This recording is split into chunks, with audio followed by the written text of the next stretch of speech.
Hey y'all, this is Brittany from Florida Lippies. I have just created my first Freaky Friday look. I was inspired by this picture of lip art to create this vampire themed makeup look. So we've recreated the lip art using LipSense. So of course this lip art will last all night long. And I've also used SeneGence and color correcting concealer to create the rest of this look. So first things first, guys, I'm going to pull back my hair with my amazing crown headband, fit for a princess. And the first step in doing this makeup look is to white out the face. So what I'm doing right now is I'm taking the color correcting concealer in white mixed with a little bit of SeneGence in the shade Snow just to kind of make the opaqueness even deeper. And I'm blending that all over my face with a Real Techniques Expert face brush. One of the great things about these products is that if you find that you need more coverage or if it's not getting as deep as you would like it to in any particular area with any shade, what you can do is let it set down and then you can go back in with the same shade and just stipple over or blend over a little more and it'll deepen up the coverage. Next, I'm taking our blush scents in the shade Cherry. And what I'm going to do is I'm going to use a fluffy brush. This one isn't even from any particular brand, and I'm just blending that all around the eye, basically in the eye socket area.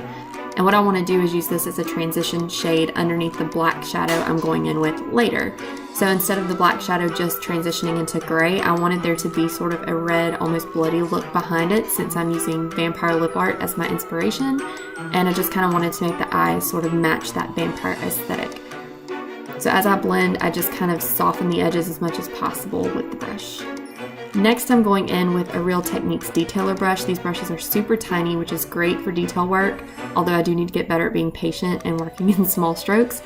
But I'm going in with the shade Fly Girl from LipSense. So this is actually our LipSense, and I'm using it to draw some veins and blood vessels in that cherry LipSense around my eye before I go in with the black shade over top.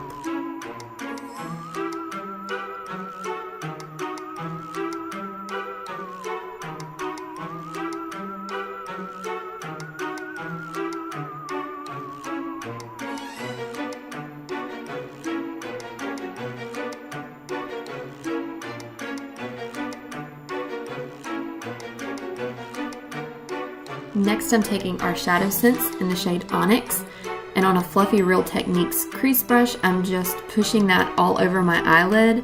I wanted it to be pretty dark, mainly right on my eyelid up to the crease and then right underneath the eye, and then I'm taking whatever's left over on the brush after I kind of lay the product down and just softly blending it out up to the brow bone and out to the edges of that cherry blush scents so that it all kind of merges into one and kind of fades together in a very ombre-like effect. One piece of advice is if the black shadow scent starts to look a little too purpley, although I didn't mind it in the transition from the black to the pink, but if it starts looking too purpley all over, let that shadow scent kind of dry down and then go back in with another layer of the black just to deepen up the blackness of it all.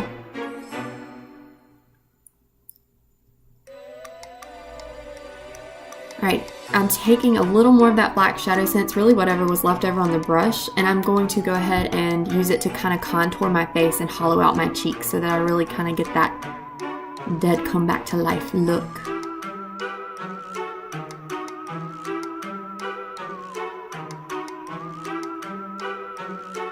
I go back in later with a bigger brush and a little bit more of that gray color just to kind of make it bigger, but I don't think I put that in. Alright, the next thing I'm doing is I'm taking an e.l.f. angled brush, and what I'm doing is taking that Onyx shadow scent and filling in my brows with the black. I just thought that it would look better to have my brows a little more pronounced, and using the black seemed appropriate for this particular look. Hi, hubby. Alright, so next I'm taking a damp paper towel and wiping my lips clean because it's time for the LipSense. And then I want to make sure that they're nice and dry. And there is a more detailed video of how to apply on my channel if you need it. So I'm wiping off the excess product and I'm going to lay down a base of 2 layers of the red shade Fly Girl, which is a beautiful, deep, almost blood red. And I thought that it would be really great for these little vampire lips.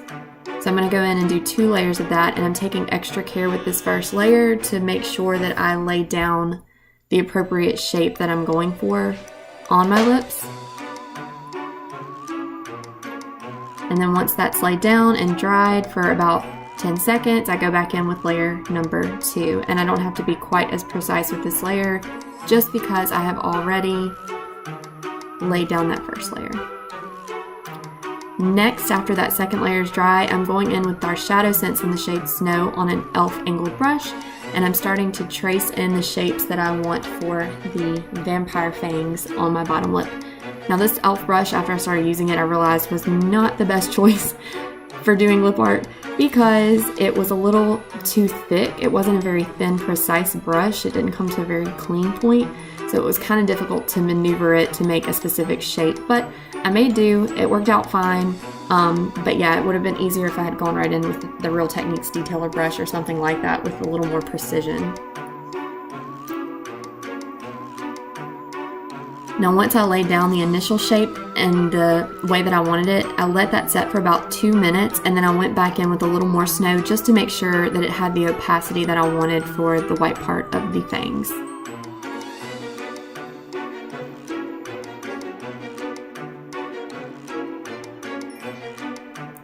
Now one important step with SeneGence, it is so multi-purpose, you can use it for many things, but if you want to use it for your lips, which you totally can, you do have to give it a little longer of a dry time than the lip sense has. So I had to wait for about 5 minutes for that to set down, and then I went in with Blackberry lip sense on the Real Techniques precision brush again, and this time I traced and outlined the 2 fangs that I made and the entire lip, just to give it a little more definition and make it a little more sharp.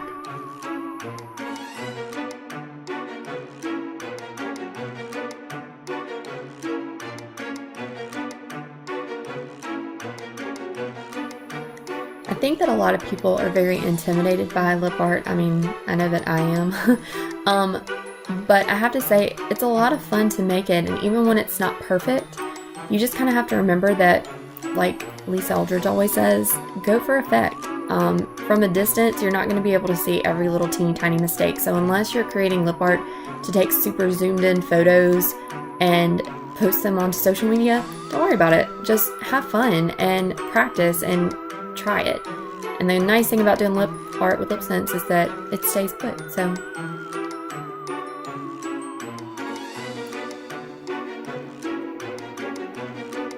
alright, so after that Blackberry had set down for about 5 to 10 seconds, I went in with an amazing product called Icicle. And what Icicle is a clear lip sense. It's a lip sense base with no pigment, and so it adds the protection of a 3rd layer of lip sense without adding color. After that Icicle dried for about 10 seconds, I went in and glossed with my Glossy Gloss all over. Feels so good, guys. Like, that is the beauty of lip sense and why I cannot use any other long-lasting lip. It's so hydrating because you combine it with this amazing gloss. And that's it. This look is complete. I mean, you could certainly do fake lashes if you wanted, but hey, it's Halloween. You do you. Thanks, hon. A princess crown. Like it? You love it. Can you do me a favor? You bring me a paper towel that's damp. One that's damp and one that's dry.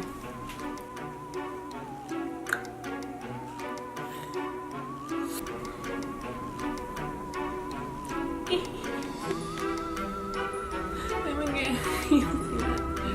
Trussel nails. The worst.